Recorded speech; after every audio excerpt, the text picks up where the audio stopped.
السلام عليكم ورحمة الله وبركاته. sidaad cibaanka kusoo aragtayba muuqaalkan waxaan kaga hadli doonaa saddex meel oo ay muhiim tahay qof walba oo Facebook isticmaala in uu ogaado ama inuu iska jeeggareeyo. saddexdan meel security-ga ayay qusaysaa, Facebook ayayna ka tirsan tahay. sidaan u ogaano marka saddexdan meel una aragno in security-ga uu adag yahay in kale, waxaan tegaynaa application-ka Facebook. kadib waxaa ka dalbanaysaa qaybta sare ee gacantaada midig saddexda ilig.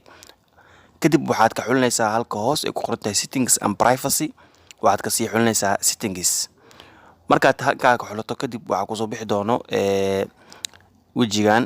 kadib halkan waxaad ka xulinaysaa ama aad ka raadinaysaa halka ay ku qoran tahay security and login. markaad taabato kadib qaybta sare waxaa ku qoran check your important security settings. halkan ayaad taabanaysaa, saddexda meel kusoo bixi doonto waxaa la rabaa inay ahaato sida noocan oo saddexdan fig inay ku saarnaato ama saddexdan sax inay saarnaato. haddaysan saarnin security-gaaga ma adag waa inaad iska adkaysaa. tusaale hadduu Facebook-gaaga adag yahay way kusoo koraysaa okaydaas. haddii authentication uu ku xiran yahay way soo koraysaa. haddii login-kaaga ama meesha ishakasi messenger-kaaga waxaaga uu on ku yahayna figta way soo fuulaysaa. marka haddii lacal isleedahay Facebook-gaaga ma adka, waxaa samayn kartaa in aad ku dhufatid password-kaaga. kadib waxaa leedahay change and password-ka markaa bedelaysaa. halkan two authentication-ka hadduusan kugu xirnayn waa ku xiran kartaa. ana hadduu igu xiran yahay laakiin waxaan rabaa inaan ku tuso. waxaa taabanaysaa manage si loogu xirto, manage ay taabanaysaa. kadib waxaan leeyahay halkan aniga hadda on off aan iska leeyahay waa iska furaa.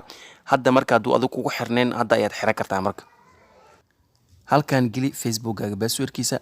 kadib inta ayuu kusoo gudbin doonaa. horta aan fiirino sidee oo noqday. markaan ka fur kadib waxaa ujeedaa wuxuu noqday calaamadaas ayaa soo fuushay. daad sax ayuu saarnaa markii uu ku xirnaa authentication-ka, laakiin hadda markaan ka furna sidaas ayuu noqday. aan ku xirna marka hadda markaa ku dhufto kadib waxaa leedahay get start. kadib waxaa kusoo baxaya halkan waxaa taabanaysaa ama fig saaraysaa meeshay ku qoran tahay text message. kadib waxaa leedahay continue. kadib lambarkan meeshan ku jira ayaa waxaa lagu diri doonaa code ayaa lagu diraya. codekaas ayaa markaas gelinaynaa halkan. continue ayaan leeyahay, lambarkaas ku diro dhahay ayaan ku diraynaa. kadib waxaan leenahay haye okay am continue. hadda marka waa soo dhici doonaa codeka ayaan meeshaan gelinaa. telefonka telefonka ayuu ka daaran yahay.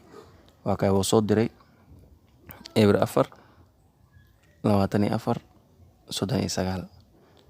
codeka asaga ayaa kusoo diray. marka telefonka codeka aad gelinaysa ama aad kaga xiraysa lambarka oo inuu ku daarnaada aa haysataa. kadib hadda saa ujeedaan wuu xiran yahay dhan ayaan leeyahay. kadib meesha hadda ayaan ku laabanaa. marka check you are important ku laabanaa soo noqdaan fiiriyo. waa kay authentication markaa ku xirtid wuxuu ku leeyahay security-gaaga maasha Allah waaye ama sax ayuu kusoo saarayaa. halkaana lacala haddii caqabad ay dhacdo ama Facebook-gaaga ama kale qof kale kacsado waxaa lagu sameynaya saddexdan meel ayaa information lagu soo diraya. marka ama Facebook ama messenger ama email-ka ayaa lagu soo dirayaa sheekaasi ogeysiis waxaa loo leeyahay waa la kacsaday. marka halkaan saa ujeedid hadda hadduu hal meel kuu furan yahay saxda way saaran tahay. haddii laakiin kulli aan xiro oo saxda aan ka qaado meel ligala soo xiriir malaha noocan ay wax u dhacayaan. marka saan ayuu noqonayaa. marka inaa on dhaho waa ku qasbanaya lacala haddii wax kale ay dhacaan si lagu soo diray meeshaan sheekaasi ama messengerka ama Facebook ama emailka lagu soo diray. haddii Facebook-ga qof kale uu kacsado ama caqabad kale ay ka dhacdo kadib waxaan leeyahay taan on kulli waa furayaa. hadda waxaa ujeedaa inuu meeshii soo saaray sax. marka saddexdan meel sidaan ha ku ahaato si aad ugu badbaado dadka Facebook-yada jabsada ama security-ga soo adkaadaba labadaba si yacni sheekaasi aa ugu faa'iido. fadlan haddii aad channelka ku cusubtahay subscribe saar, lana wadaag asxaabtaada oo muuqaal kusii share garay. haddii aad muuqaalka heshay like saar. inta aan ku kulmayna muuqaalka xiga waxaa idinka tagaya sida nabadgelyo. wasalaamu calaykum waraxmatullahi wabarakaatuh.